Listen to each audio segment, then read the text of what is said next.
You know, history is full of powerful leaders. But how often do you hear about one person creating an entire country with pretty much nothing but an idea and just sheer force of will?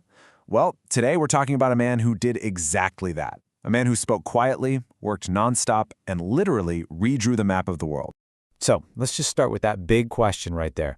How is that even possible? How can a single person build a whole nation on belief alone? I mean, it sounds like something out of a movie, doesn't it? But it really happened, and the story of Muhammad Ali Jinnah is the story of how. So every story's got a beginning. And for Jinnah, it wasn't some loud, dramatic entrance. It was all about quiet, intense focus. These are the early years that really forged the leader he was about to become. Okay, so picture this. It's 1876, and he's born in Karachi. From a young age, the guy was just incredibly serious and disciplined. And his ambition? It was on a whole other level. At just 16 years old, he gets on a boat and sails to England to study law. That was a huge deal back then. And he didn't just go through the motions. He crushed it, came back to India, and quickly became one of the sharpest, most respected lawyers around. That early discipline, it became his foundation for everything that came next. But here's the thing.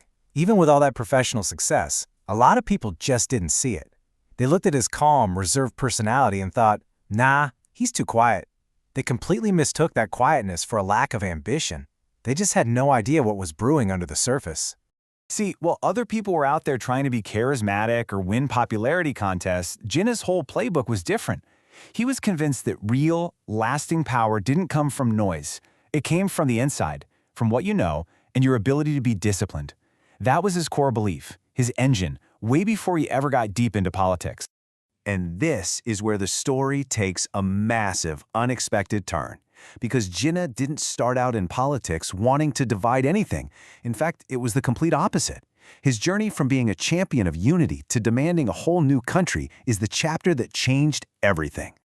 I mean, the shift is just wow. Early in his career, he was such a passionate believer in Hindu-Muslim unity that people literally called him the ambassador of unity. But over the years, he watched things unfold, and his view totally changed. He came to the firm conclusion that Muslims weren't getting a fair deal, that their rights weren't secure. And that led him to a radical, game-changing idea. They needed their own homeland. So, what was the thinking behind this huge shift? It all boiled down to something called the two-nation theory. And the core idea, when you strip it all down, is pretty straightforward. It argued that Hindus and Muslims in India weren't just two different religions living in the same place. They were, in fact, two totally separate nations. And if they were a separate nation, Jinnah argued, then they deserved their own separate, independent country. This theory became the absolute foundation for everything he fought for from that point on. Okay, so he has the theory, he has the conviction. But having an idea and actually making it happen are two very different things, right? Jinnah was about to walk into a storm of opposition that would test him in ways you can't even imagine. And when I say the opposition was overwhelming, I mean it. He was going up against the British government, a global superpower that wanted to keep India united. He was facing off against the massive, well-organized Congress Party. And get this, he even had to convince some of his fellow Muslim groups who thought partition was a bad idea. He was basically fighting a war on three fronts at the same time. Now, what makes this whole struggle just absolutely astounding is the secret he was keeping. During this entire intense fight, Jinnah was seriously ill. He was physically frail, battling a disease that was draining his strength, but his mind, his willpower, it was something else. It was stronger than steel. He just refused to stop, working day and night, knowing his time was running out. So with all that stacked against him, political opponents everywhere, his own health failing, his message never, ever changed. It was simple. It was direct. He would just say it over and over again as a fact. Pakistan will be created. It wasn't a hope. It wasn't a dream. To him, it was an inevitability. And that conviction was contagious.